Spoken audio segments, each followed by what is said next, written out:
que el Círculo Nacionalista de Santiago del Estero tiene el honor de organizar año a año, conmemorando este hito fundacional en nuestra cultura y en la historia de nuestra nacionalidad.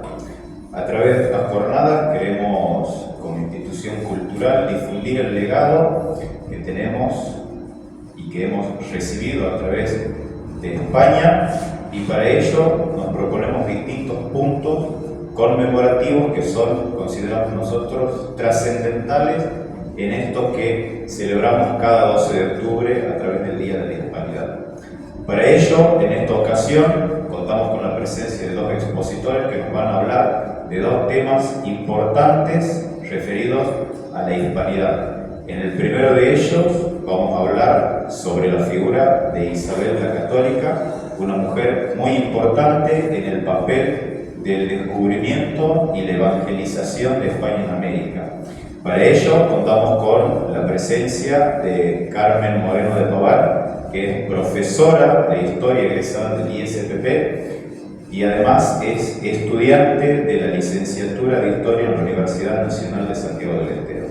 Ella cuenta con experiencia en la docencia en una escuela en la provincia de Córdoba y nos va a hablar, como les digo, haciendo una semblanza sobre la figura, la personalidad de Isabel la Católica, sobre su reinado y sobre su relación con los indios. Los dejo con la expositora. Buenos días a todos. Es un gusto para mí estar otra vez aquí en las jornadas de hispanidad. Son ya las cuartas jornadas de hispanidad que organiza el Círculo Nacionalista de Santiago del Estero. Así que muchas gracias a la comisión directiva por invitarme a participar. En esta oportunidad, como decía el doctor Fracha, voy a hablarles acerca de Isabel I de Castilla, conocida por todos nosotros como Isabel la Católica. De su biografía no voy a extenderme demasiado, solamente voy a decir que nació en 1451 y que era reina de Castilla por herencia y reina consorte por su matrimonio con Fernando de Sicilia y Aragón. Tuvo varios hijos, algunos de ellos los conocemos. Por ejemplo, tenemos a Juan, su único hijo varón. Tenemos a Catalina, que se casó con Enrique VIII, que fue madre de María Tudor, reina de Inglaterra. A Juana, que se casó con Felipe el Hermoso, entre otros. Bien, para empezar, me gustaría que veamos un poco el contexto en el que crece y se forma Isabel la Católica.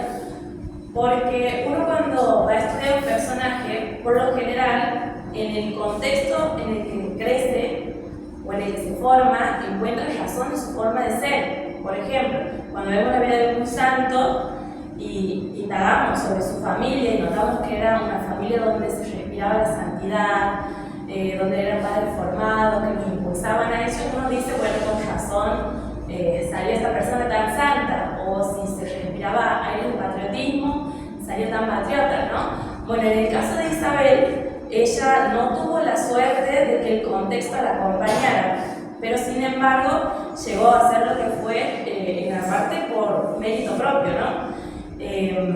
Ella era hija del segundo matrimonio de su padre fallece cuando ella era muy pequeña, tenía 3 años, y a partir de los 11 años es confiada a la corte de su hermano, su medio hermano vendría a ser Enrique IV, que el padre de Sáenz dice que era poco menos que un degenerado. Básicamente se cría en una corte donde la vida era demasiado licenciosa, el ambiente de fiestas, de todo tipo de perversión y demás. Ella siempre trata de mantenerse alejada, obviamente, de esos ambientes, pero bueno, siempre buscó ella formarse por su cuenta.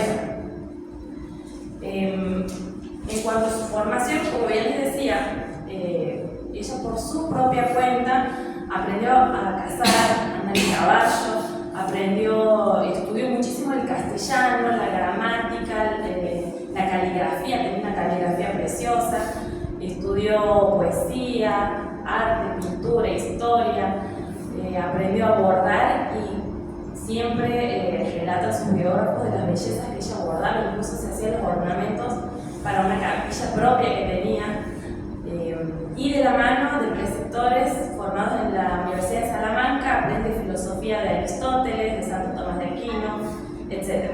Es decir, ella recibió una educación muy esmerada, propia de la gente de la nobleza, a pesar de la negligencia de su hermano. Bien, con todo el coraje y la determinación, con toda su fuerza, porque ella fue realmente una mujer fuerte que participó activamente de las guerras, de las campañas, ella nunca perdió su feminidad, siempre se destacó por su presencia, por su forma de ser femenina, a pesar del ejercicio del gobierno, de las guerras y demás. Siempre sostuvo bien su postura de madre, de esposa y de reina. En cuanto a su matrimonio, tampoco vamos a hablar demasiado, fue un matrimonio más que nada por conveniencia política para unir los reinos de España. Y algo que cabe destacar es que, a pesar de que muchas veces su marido le había sido infiel, el rey Fernando, ella siempre mantuvo su fidelidad a él y siempre buscó que el ámbito familiar estuviera cimentado en un sólido matrimonio, ¿sí? El vínculo conyugal ella consideraba que era muy importante para la formación de sus hijos. Ella se ocupó muchísimo de la formación de todos sus hijos y buscó que crecieran en un ambiente mucho más sano, mucho más cristiano y que no tuvieran la experiencia que ella tuvo. Lo educó en todas las normas de trato social, en la literatura, en la música y procuró que tuviesen una formación integral, sobre todo cristiana y humanística.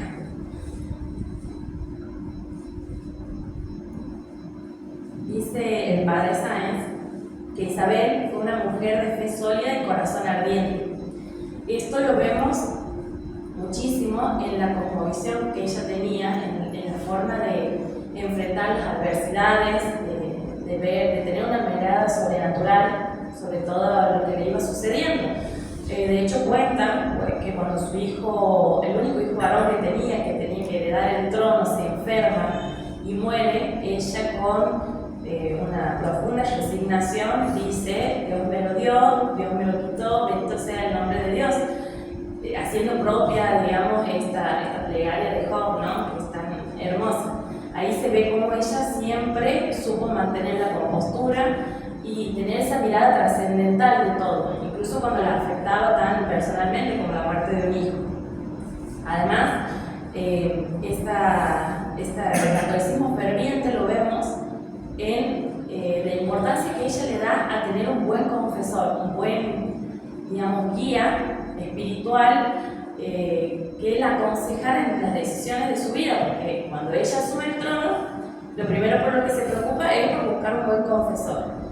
Y al que lo designa como su confesor fue al fray Hernando Talavera, que ella había escuchado hablar de él en numerosas ocasiones, había oído sobre sus sermones que eran muy famosos, había intercambiado cartas, palabras con él, pero lo que la termina de convencer de que él sea su confesor es un detalle a la hora de confesarse, justamente. En esa época se acostumbraba que cuando un príncipe o un rey se iba a confesar, las dos partes se arrodillaban. Si bien se arrodillaba el rey o el príncipe, el sacerdote confesor también tenía que arrodillarse. Era una costumbre de la época. Y entonces, cuando Isabel fue a confesarse, se sorprendió porque Fray le estaba esperando sentada. Entonces ella lo insta a que se arrodille, porque así era la costumbre. Y el Fray se limita a decirle que no, señora, yo he de estar sentado y usted se va a arrodillar porque este es el tribunal de Dios y yo hago sus veces. Entonces ella, callada, aceptó, se arrodilló y al salir de la confesión dijo: este es el confesor que yo estaba buscando. Así de decidida era y no esperaba menos.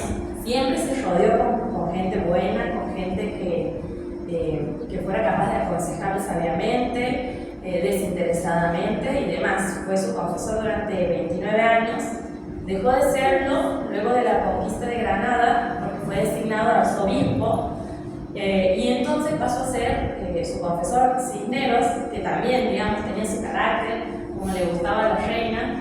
Cuentan en una ocasión que estaban discutiendo muy fervorosamente y la reina le recrimina, se da cuenta de con quién está hablando usted, y Cisneros le responde lisa y llanamente, sí, con la reina, que es hueso y ceniza igual que yo.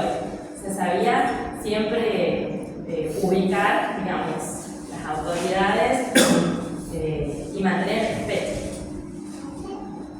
Respecto al reinado, dejando ya un poco de lado toda esta parte personal de ella, todos los biógrafos destacan que tanto Isabel como Fernando fueron notables gobernantes. Ellos ejercieron su gobierno de una manera muy admirable en tiempos donde en otros reinos quizás había más desorden, más perversión, más desinterés por los propios gobernantes.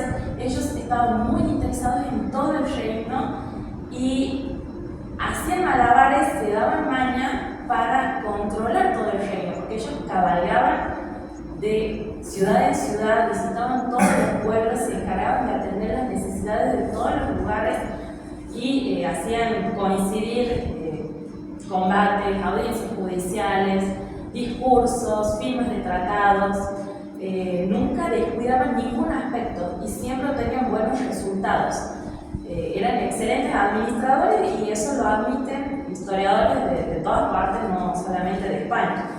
Incluso cuando se descubre América, que el reino de España se agranda tanto, pasa a ser una jurisdicción enorme, ellos siempre supieron mantener el control y el orden en todos sus dominios.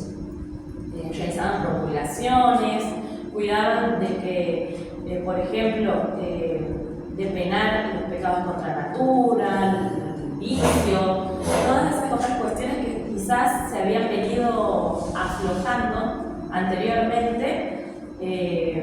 Justamente el reino de España retrasa esa modernidad, ese caos y mantiene el orden de la cristiandad de la Edad Media, lo prolonga por el orden que ellos sabían mantener y justamente esta cosmovisión cristiana. También se destaca que Isabel era excelente estadista, que era una guerrera incansable, porque ella iba al frente cuando era necesario, se ponía la armadura, agarraba el caballo y cabalgaba con los soldados, no tenía ningún problema. Sabía imponerse, presidía los tribunales, incluso en una ocasión que cuentan en un motín en Segovia, ella apenas se entera, agarra el caballo y cabalga los 100 kilómetros que la separaban de Segovia y se presenta frente a los revoltosos imponiéndose como soy la reina, ustedes tienen que brindarme respeto y demás.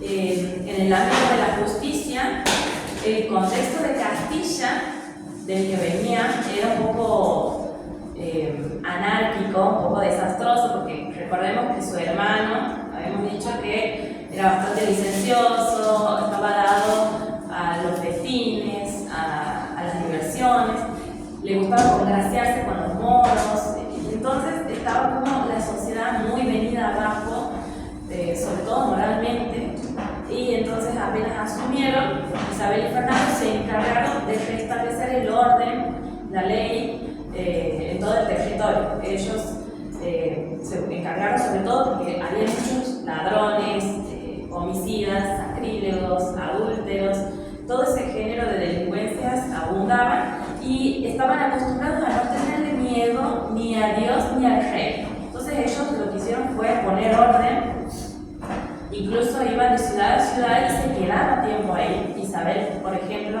en el caso de Sevilla, que reinaba la corrupción, se instaló varios meses, estuvo viviendo ahí varios meses y todos los viernes abría el tribunal y las personas, cualquiera podía presentar sus demandas.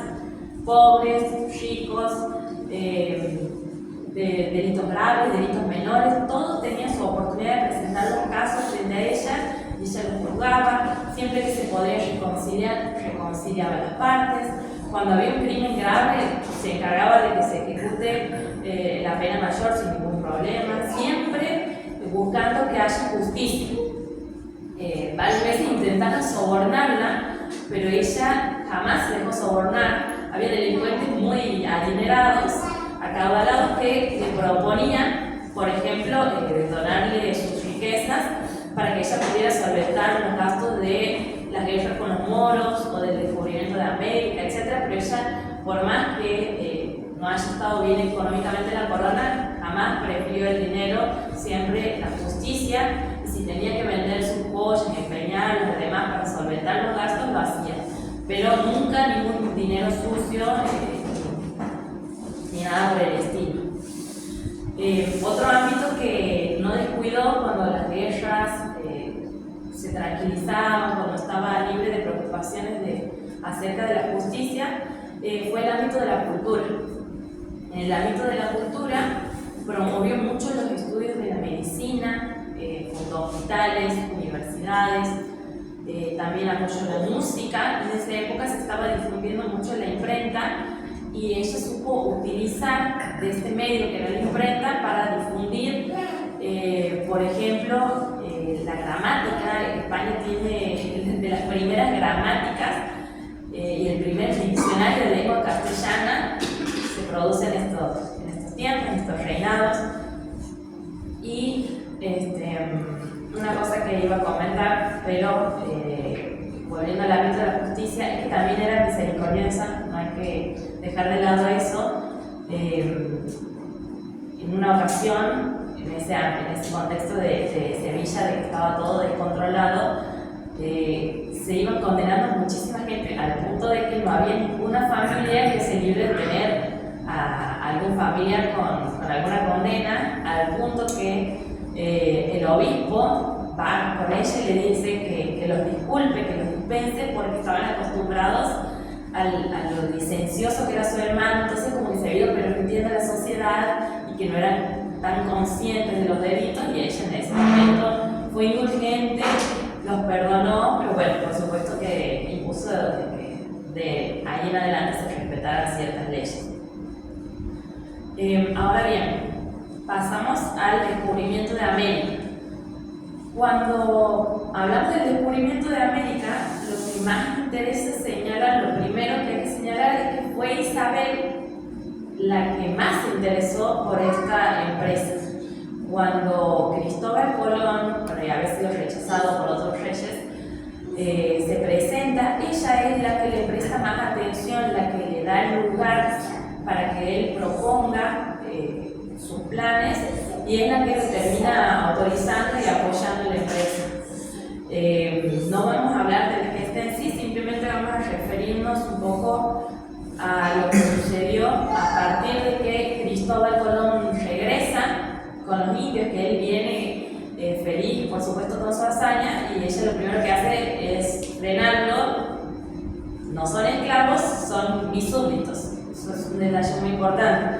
Y apenas se entera de la existencia de los territorios americanos, ella aclara, se encarga de dejar bien claro que su objetivo no era otro que el de la evangelización, que a ella lo que más le interesaba era convertir esas almas y salvarlas, porque ese es el mayor bien que se le puede desear a una persona. Entonces ella quería que se envíen misioneros que se encarguen de la formación, de la instrucción, de la evangelización de estas personas, porque tenían alma y merecían ser salvadas.